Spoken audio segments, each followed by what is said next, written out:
Comportamento mecânico dos materiais. Portanto, à medida em que foram feitos ensaios em materiais de construção, portanto, foram também percebendo os diferentes comportamentos dos materiais de acordo com as suas propriedades físicas, químicas, mecânicas, etc.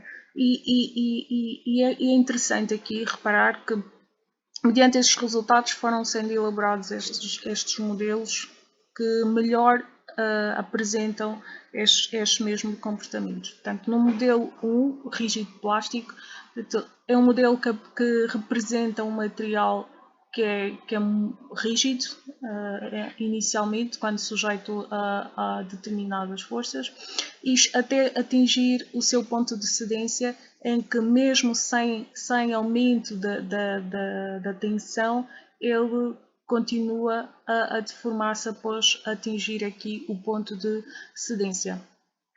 No modelo elastoplástico, portanto, temos um material que é elástico inicialmente, portanto, ele vai se deformando à medida em que a tensão também vai aumentando, e ao atingir o seu ponto de cedência, mesmo sem aumento de tensão, ele mantém a sua deformação contínua, portanto, até mesmo roturar-se. Depois temos aqui o modelo multilinear, um modelo que representa materiais que são elásticos e plástico, de igual modo analítico, portanto, mas aqui há uma diferença, é que mesmo que os materiais sejam elástico e plástico, tenham um comportamento de elasticidade inicialmente, não é? Como se pode observar, após atingir o seu ponto de cedência, após atingir a sua tensão de cedência, são materiais que depois começam então a deformar-se, continuam a deformar-se com maior intensidade, mas com um aumento pouco significativo da tensão, como podemos ver aqui.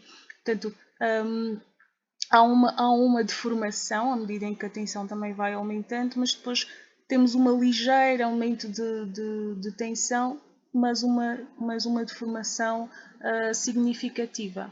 De igual modo, no analítico isto também ocorre. Então, qual é a diferença entre os dois? A diferença é que é a forma de analisar estas deformações e estas tensões que ocorrem no material. Portanto, sendo que no modelo multilinear, portanto, a análise é feita de trecho a trecho, ou seja, de triângulo a triângulo, e no modelo analítico essa análise é feita segundo uma expressão analítica. Aqui temos um exemplo daquilo que ocorre, portanto, segundo o modelo analítico, é um modelo mais expressivo, com fácil interpretação, em que nós conseguimos identificar aqui portanto, momentos das fases de deformação do material. Portanto, no momento inicial, chamada a sua zona elástica, em que ele está aqui, portanto, a sofrer deformação, sim, segundo tensões em que lhe são sujeitas, mas que depois, atingindo o seu ponto de cedência, portanto, que é o ponto de início da zona plástica, ou seja, ele já começa aqui a apresentar uma deformação significativa sem retrocesso. O que é que isso significa? Então, qual é a diferença entre a zona plástica e a zona elástica? A diferença é que numa zona elástica, portanto, eu quando estou a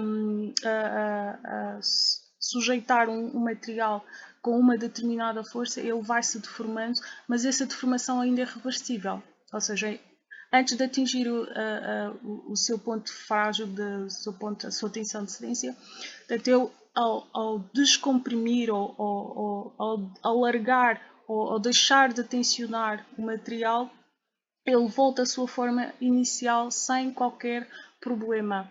Portanto, mas contrariamente à zona plástica, na zona plástica eu se largar ou se deixar de sujeitar a tensão no material, ele mantém aqui uma deformação, não volta ao seu formato inicial.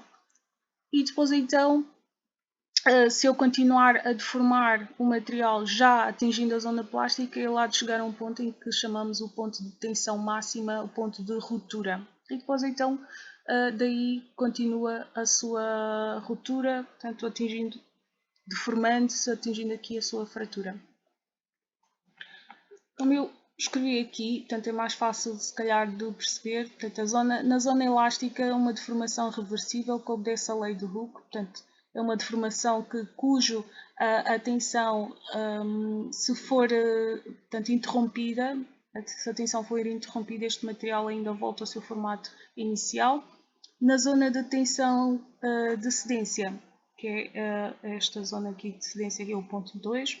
No ponto 3 temos uma zona plástica, o material continua deformado com aumento de carga, que é esta aqui. Portanto, aumentando gradualmente a carga, já não lhe preciso dar tanta carga, ele mantém a sua deformação e se deixar de lhe sujeitar a carga, ele não volta ao seu formato inicial, mantém sempre com uma deformação.